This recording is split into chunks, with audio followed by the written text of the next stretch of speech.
YouTube, what's going on, guys? You guys already know I'm back at it again with another video for you guys. And in this video, as you guys could tell in the title, is that I'm going to be telling you how to get waves, okay? I'm going to be talking about the lingo that us wavers use. I'm going to be talking about what you're going to need, and that's pretty much all that you need to know for getting waves for beginners. And now, if you guys don't know, I'm a straight hair waver. You guys already know your boy 360 was a straight hair waver. I will also, throw out some tips for medium and coarse hair wavers out there, because I got y'all too. Don't worry, I got y'all too. Number one, you're gonna need a hard brush, okay? You're gonna need a hard brush for your woofing sessions. And don't worry, I'm gonna go ahead and get to what woofing is, so hold on. You're also going to need a soft and a medium brush. Now, the first, if you can only get one brush at all, the brush that I would say get is a medium brush. It's an all-around brush. You can use it when you're woofing, you can use it when you're starting out, you can use it a couple weeks after a cut. You're gonna need a soft brush, just to start brushing your hair, because sometimes as a straight hair waver, if you brush your hair with too hard of a brush, it just lay your hair down flat. I mean, it's gonna be like that for a while, but again, we're gonna get to how just stay tuned. Just stay tuned to the end of the video. Just hold on. Another thing that you are going to need to know is, what pattern do you want? There are 4 patterns when it comes to waving. That is 180, 360. What did you say, nigga? Wait, hold on. I know you guys are gonna ask. What is 180? Hold on. 180 is when there's just on the top. Usually you have a fade with it. 360 is when it's all around. Now there's 360 beehive and there's 360 with the swirl. Then there's 540 waves. Now me personally, have 540 waves. You guys, they'll be right here if you guys want to know what 540 waves are. Then there is 720 waves, the last pattern on the block. 720 waves. I'm pretty sure I'll find somebody who has 720 waves. They'll be right here. Those are the patterns that you guys can pick from. You guys really want to know what pattern you want, so you know what angle you need to start brushing when you cut your hair off. Now, that is another thing that you're going to want to do when you are getting any type of pattern. When you are starting your wave journey, is you're going to want to cut down your hair. The reason for that is you want to get your hair cut down short. Now, I'm going to break it down for you guys. If you are a beginner coarse hair or medium texture waver, I recommend getting a 1 guard closed lever, because that's as short as you guys need to start training your hair how you want it to lay before your ripples and things like that start coming in. If you're a straight hair waver, I recommend going ahead and getting it cut either with a 2 guard or a 3 guard closed lever, and with the grain. Now, that is usually the appropriate length to start to train your hair what pattern you want to lay it in. Now, it comes to what are you going to need. Now, I didn't finish it. I know I didn't finish on what you need to get waves. Now, brushes, I already showed you guys. You guys are going to need a soft, medium, and hard brush. Now, the product you are going to need, I recommend the same product to everybody. It's this right here, this Curl Enhancer Smoothie by Shea Moisture. Now, I always say it in every single beginner wave video, because when you are trying to get waves, okay, you have to reach your curl length. For straight hair waver, your hair can be straight. So your woofing is going to take a long time, okay? Your woofing is going to take a long time. But when it comes to medium and coarse hair wavers, you guys, it won't take that long. But I recommend this to everybody because you have to reach your curl length. This is going to enhance the curl to, make sure that your hair starts to curl up a little bit faster, so then you can start getting waves and ripples. Now, ripples are basically little tiny waves that aren't connected. And it basically look like this. I'll put that up there for you guys. And then you will start to transition over time to start to get waves. Now, waves is when they're starting to get more connected. Of course, as a beginner, you're going to start getting waves. They're going to start getting connected, but they won't be perfect. They won't be perfectly connected and this and that. Now, another thing that you guys are going to need is a comb. The reason why you're going to need a comb is the comb assists the brush. It helps you get progress faster, and I will go ahead and I will leave the link to that video down in the description below. And also, somewhere right here shows how much you should be combing, and also why combing is important. Most important is you're going to need a do-rag. If you guys don't know what a do-rag looks like, this is what a do-rag basically looks like, okay? Now, I got this do-rag from waveityourway.com. Use code 360woods at checkout for 10% off anything of your order. I mean, pretty dope do-rags, real silky do-rags. They won't rip as easily as, all these Dream Deluxe do-rags and different things like that, but you guys can't get a Dream Deluxe or a Kiss do-rag at a beauty store for pretty good price. Now, the reason why you're going to need a do-rag is you're going to have to put this on at night.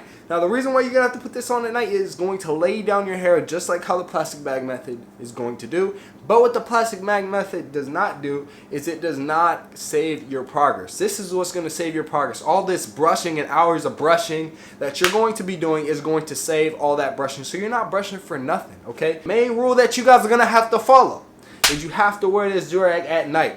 Now, a lot of you guys will be like, you know, you had a long day at work, school, whatever it is. You're like, man, I don't feel like putting my do-rag on, this and that. No, you guys have to put on your do-rag if you definitely want to see a lot of progress when it comes to your waves. You don't want to, you know, be rolling around in bed and different things like that, and your hair messes up every single day, and then you have to fix it every single day, bounce back. The fastest way to getting waves is wearing your do-rag at night. Now it's time for this big word that a lot of you guys hear, you know, a lot of wavers say, and that is woofing. Now, woofing is basically where you grow your hair out to reach your curl length to get progress with your waves even faster. Now, when it comes to medium and coarse hair texture wavers, you guys could actually get your hair cut, start brushing, and then when you guys start to get ripples, then that's when I recommend you go ahead, cut your hair, and start woofing, where it's growing your hair out for a certain amount of time. Now, when it comes to coarse and medium texture wavers, you guys are going to have to work your way up to, you know, your woof sessions. You just don't want to go ahead and boom, start woofing automatically, even though it will help you get those ripples faster, but you guys can actually get ripples without, you know, woofing and different things like that. So you guys really don't have to woof to get ripples. You really want to get your ripples first and then start woofing to help with the progress of your waves, your ripples turning into waves. Now, if you're a straight hair waver, once you get your cut, start woofing. When I mean start woofing, just woof. Just grow your hair out. Keep brushing. Keep brushing. You have to take care of your woof sessions by brushing, making sure that your hair is laid down, because then you start to get something into a word that no waver likes, and that is over woofing. Now, over woofing is where you grow your hair out so much to where it just over curls, and then you lose progress rather than gaining progress. Straight hair wavers, we can woof for forever as long as we keep brushing consistently, and that is a big word when it comes to waving, is consistency. Is you have to consistently brush your hair, especially when you're woofing, to make sure that your hair is laid down, so then you do not over woof. It is very rare you see straight hair wavers over woof. We only over woof unless we don't really put in a lot of brush work. Woof until you start seeing ripples and waves and different things like that. And after you feel like, you know what, okay, this is enough woofing, then you can go ahead and chop that off. And what I would say chop it down to, if you're a straight hair waver, is probably a 4.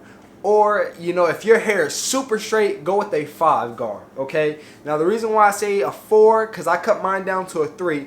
Now I actually have waves, so now I want my waves a little bit, you know, lower, so then the depth in my waves shows a lot more and different things like that. But when I was a beginner and I was trying to get my waves connected and different things like that, it's wiser just to keep your hair down to a 4 length, because then your hair is thicker and the waves look a lot, well, I can't say a lot better, but it is easier to get faster progress when you have it at a longer length.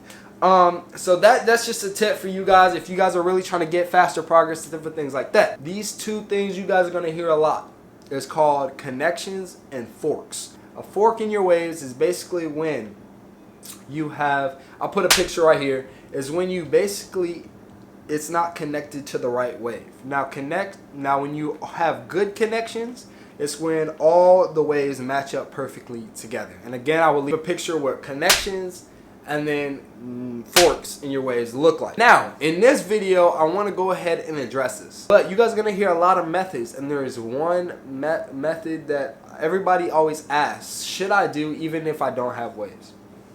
I addressed it because it's literally the last video I made before this one, and it is, should I do the wash and style method even though I have no waves, no ripples, nothing? And that is yes, because the shower and wash method, it is also training your hair. It is easier to train your hair when it is wet. Why? I don't know. It's because your hair is probably a little bit more vulnerable when it's wet. So go ahead and you want to wash your hair every week. But if you get a cut, you wait 2 weeks, so then your hair has a little bit of time to grow. So then you're basically training your hair even faster how you want your pattern to be. Just pretty simple. Just do it. I'm just saying, it'll help with your progress. Now, the last and final thing that I want to cover in this video is haircuts, okay? Haircuts is very important when it comes to a wave. I already gave you the numbers what you should cut it down to, but a lot of people also ask, what should I get? You can either get a taper or nothing. You just get a lineup. I mean, if you're cool with the box look, you know, or the rounded look or whatever it is in the back, that's cool. But what it's called is a taper. It is called a taper. You want to make sure that you tell your barber, I want a taper in the back, but hey, go up to the last wave and don't go past that. because a lot of barbers, they just be chopping off your waves. They just be going chopping off all the waves, and no waver wants that. Now, when it comes to the sides, I get is what we call a shadow taper. So I say, put the one guard on your clipper, close the lever, go all the way as you're doing a low taper, and then start to go up. I want to start with the one guard and go up. I'm repeating it because a lot of barbers out there, to be honest, they don't listen. They kind of just want to do whatever they want to do. You got to be very firm with your barber on what you want. And if he still don't listen, it's time to leave your barber. There's also something called a low taper. A low taper is when they, you know, you should still have your C cup right here. C cup is this line right here. And if you want a high taper, it's really just, you only get this line right here. You don't get none of this. You still have this line. It's just you won't have this curve right here. Now, I hope this video helped you guys out. I hope this video helped you guys out with the different lingo and any questions that you just needed to get started. I hope this video helped you actually get started. If you guys have any more questions, even after this video, go ahead and leave them in the comments down below. I will try to help you guys answer those questions. But if you're new, this is how we basically end the video.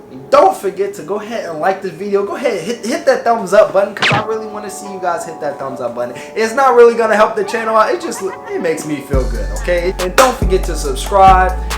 Why wouldn't you want to subscribe? I mean, I just helped you guys out with starting your wave journey. Might as well, you know, stick with the person that helped you start the journey. So one more thing I gotta say is, it's 360 Woods, and I'm out. Yes!